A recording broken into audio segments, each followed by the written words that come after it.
Welcome to the second half of a video that you didn't think was a two-parter in the first place. That's right, the top 10 rarest LoL skins are finally here. 2010 was a great year for Canada. The syrup harvest was bountiful and the snow only knocked out the country's electricity once. But something else happened in Canada that year, a monumental event that captured the attention and imagination of nations the world over. No, I'm not talking about the Olympics, I'm talking about the commemorative Winter Games skins. Vancouver Amumu, Team Spirit Anivia, Ice Toboggan Corky, The Mighty Jacks, Festival Cassidan, Whistler Village Twitch, and my personal favorite, Curling Vagar, get this list off to a chilly start at number 10. Riot jumped on the April Fool's bandwagon pretty early on in the development cycle, considering that when Earth the Manatee was announced back in April of 2009, the game was still in beta. The joke continued for a whole year, and on April 1st of 2010, Riot stated that they had finally worked out the kinks and were ready to release the minigun-wielding Manatee. Unfortunately for Earth, Warwick was ready with the gank. Warwick donned Earth's likeness in a skin that was purchasable for a whopping 5,000 RP, which was subsequently discounted by 99%. If you were one of the lucky few who bought into this gag, then you quickly found out that the rarity of this skin was no laughing matter.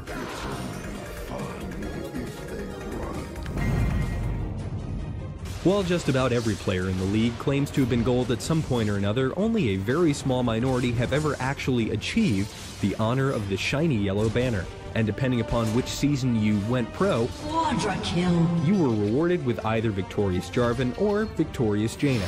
These two skins are a surefire way to reassure your teammates of your elite skills and potentially grab a compliment or two in the process. An enemy has been slain. The seasonal festivities have come and gone countless times in the league, but if you're familiar with Pokemon cards, then you know that the first edition is always the most valuable, and the same can be said for the Snowdown skins. Snow Bunny Nidalee, Happy Elf Teemo, Workshop Nunu, Old Saint Zillion, and Earnest Elf Tristana make up the roster of the first ever Snowdown Showdown in 2009. These skins are as festive as they are rare, and just so we're clear, that's really, really rare. Shut down. When summoners think of packs, they think of Jax, and for good reason. This skin first debuted to attendees of PAX back in 2010. In fact, the entire skin is a reference to the cardboard tube samurai from the Penny Arcade comic. Complete with big straw hat and the likeness of a certain 80s gaming icon on his cloak, PAX Jax is easily the most iconic pack skin. Unfortunately though, he's not the rarest, but that doesn't mean he can't kick ass.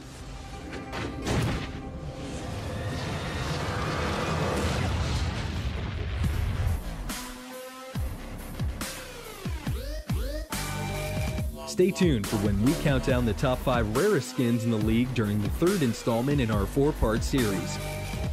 Only joking.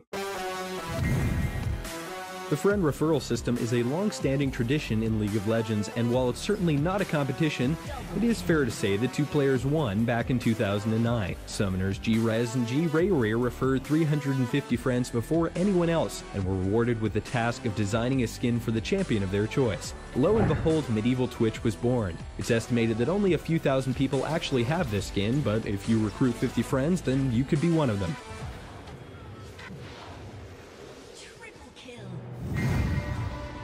Triumphant Ryze is deceivingly rare since it's only available to those who, quote, win official competition matches, so you might assume that the only people who own this skin are the members of the LCS bracket. But upon further investigation, you'd find that anyone who is crowned victorious at an officially sanctioned event has this skin. An officially sanctioned event could literally be you and 9 of your friends, as long as you get the proper approvals from Riot. So yes, it's still very hard to get, just not impossible. Shut down. If you tested League of Legends back in beta, then you definitely deserve something for your trouble, considering that League wasn't nearly the hyper-polished game it is now back in 2009. But alas, here's your trophy.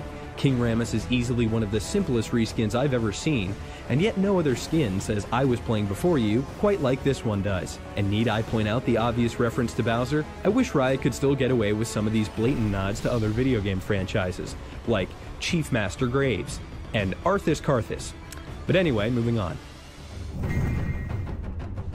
Black Alistair and Human Ryze, much like Silver Kale and Goth Annie, were acquired from purchasing the deluxe edition of the game. The only difference being that Black Alistair and Human Ryze were rewards for pre-ordering it. An enemy has been slain. With over 3,000 games played, I've seen one of these skins a total of once. Maybe it's because they're hideously ugly, but I think it's probably because no one had the foresight to pre-order the deluxe edition of a free-to-play game back in 2009.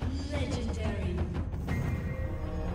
Here it is, the moment of truth. The most valuable, rare, and otherwise advantageous skin is none other than PAX TF. When the limited number of TF codes were given away at PAX 2009, League of Legends had just barely released, and was by no means even remotely popular.